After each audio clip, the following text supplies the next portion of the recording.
Hey guys, welcome back to the channel. So today we're going to be checking out a video titled Why German Sounds So Aggressive. And why not? I really don't think German sounds aggressive. Maybe I've not been around enough German language before, but I don't think it sounds aggressive. Mind you, I've met Germans in the United States and in Germany before. My life, I love it.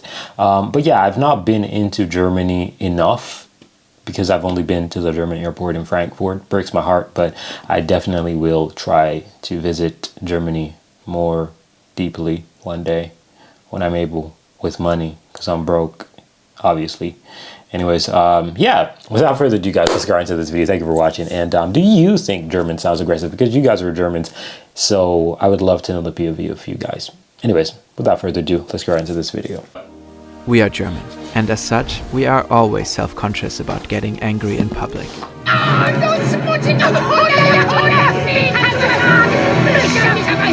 the hell is that face? Our language is quite the troll. I can do an evil old Hausfrau. Ess dein Schnitzel, sonst kriegst du keinen Nachtisch. Deutschland ist ein Land ut Stodluten. Na ja, lass die Hände hoch. Nimm an wegen Schritt. Glaubst du, dass die Deutsche keinen Humor hat, ha? German sounds harsh and aggressive. Guten Tag! Ich will ein klein Brotchen haben, bitte schön! Das schwarze Brotchen! I don't know, to me, I think it doesn't. I think it's just the way how it's coming out, you know? Because you can speak English and sound aggressive, can't you? Right? Und deswegen, bitte schön! It's a disgusting language. Nobody should ever speak it. It sounds like typewriters eating tinfoil being kicked down the stairs. And somebody is talking to you in German, they're saying, and you think, what is happening to you from behind? How can we make it stop? Someone, somewhere, is always making fun of our language. But That's why disgusting. does German sound so aggressive to the rest of the world? Honestly, I think the rest of the world is just a big bunch of losers. Okay, I shouldn't say that. Honestly, I think the reason why is probably because of the negative history of Germany throughout World War II. That people just can't seem to just drop it and move on. You know, like how slavery happened with every single type of looking person in this world, but it's attached to the darker skinned people for some odd reason. That right there is a perfect example of what people are just doing to the German language. It's stereotype. You know what I mean? Most stereotypes are just attachments based off of past experiences, but a lot of stereotypes don't really hold up as truth, you know? A lot of them. But some stereotypes are very true, but I don't think most of them hold up to at least 50% accuracy to me. What is happening to you from behind? How can we make it stop? Someone, somewhere, is always making fun of our language.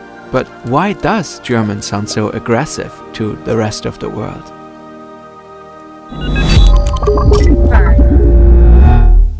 The German language is part of the Germanic branch of the Indo-Germanic language family. Besides German, Dutch and English are also Germanic languages. But while English sounds gentle to many people, German is often described as spat, barked, ugly, dry, cold, harsh, yapping, and military. German is rarely perceived as beautiful. There are several reasons for this. Dankeschön. 1. Linguistic characteristics. German has a lot of gutturals and glottal stops. They can make the language sound harsh.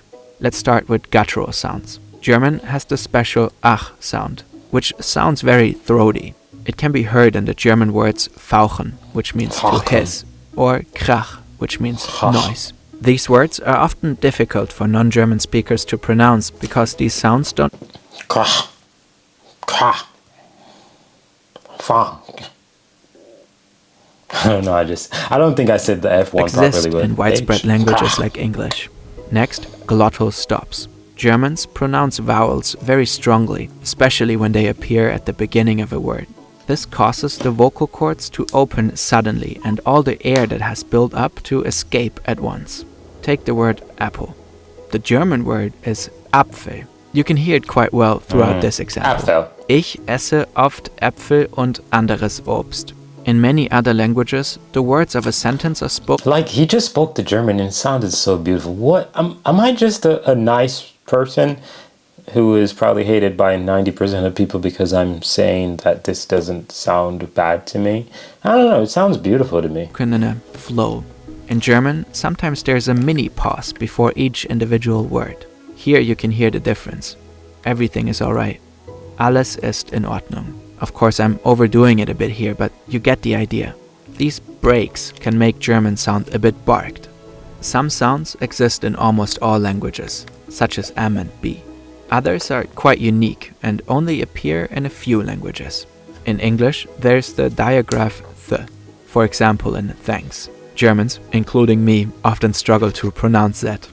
Italian, which is often considered to be a beautiful, melodious language, uses mainly vowels and only a few exotic sounds. German, on the other hand, I think Italian sounds more aggressive because 90% of expressions with Italians are always aggressive when you see people do it. So that's even unique. I think it's way more of an aggressive sounding language when spoken, because most time when you hear someone speak or try to imitate an Italian, it's in an aggressive manner to me. So I don't know. It has many rare complex sounds which might come off as strange. We use so-called umlaute, such as ä, ö and ü. Again, often hard to pronounce for non-German speakers. And there's the sz. It looks like this and is essential for our all-time favorite word, Scheiße. The sz is used to indicate the hard s sound. Plus, many German words just have a lot of consonants. For example, Strumpf, or a classic selbstverständlich, which means of course. German is complicated, and as humans we often shy away from complexity. 2 infinite words. This is a not made up, absolutely real German word with 79 letters. Rinderkennzeichnungs-Fleischetikettierungs-Überwachungsaufgabenübertragungsgesetz. We will not bother you with what it means here. What we're trying to tell you is this. German has a high number of compound words. These can be really cool because the word often literally describes what it means. For example, you have a house and a Tier, an animal, and together it is a house tier, a pet. Though as a people, we seem to have made it our goal to put together as many words as possible. This has led to many long and insanely complex creations. Mark Twain already made fun of this word and many others in 1880 in his famous essay, The Awful German Language. He writes, "These things are not words, they are alphabetical processions, and the inventor of them ought to have been killed." And because the words are weird, a lot of non-German speakers find them very entertaining. They have something weirdly over-precise and orderly about them. Combined with their guttural and glottal stop consonant-loaded delivery, it can give them a military touch. Ironically, we have a word for this. Konsonantenschlacht. Every German-speaking actor or model has to do the German word quiz on an American talk show at least once. Bezirksschornsteinfegermeister. Schmetterlingsbeinschlag. Backpfeifengesicht. Albeit this last one being an absolute banger of a word, meaning a face that's just inviting a good slap like Jimmy Fallon's, these shows only strengthen the image of the difficult and weird German language. And this leads us to... Prejudice. 3 prejudices. What do people think of when they think of Germany? And they're saying to you something like, we have been better, but we're very vibrant in the theatre and arts and so on. All the time you listen to this, you're thinking, Hitler. During the 2 world wars, the German naturally became the enemy. Hitler's not German. In many countries. German-American relations changed drastically. In the US, the teaching of German was banned. German programs were no longer allowed to be played on the radio. Authorities called for a boycott of German goods. Streets and even sauerkraut were renamed. Hitler is possibly history's most terrifying figure. Germany's history, once so gruesome, it is rightly so echoed, processed and analyzed countless times in all forms of media, so it may never be forgotten. According to many linguists, the perception of the German language is in part the result of these historical and socio-cultural contexts.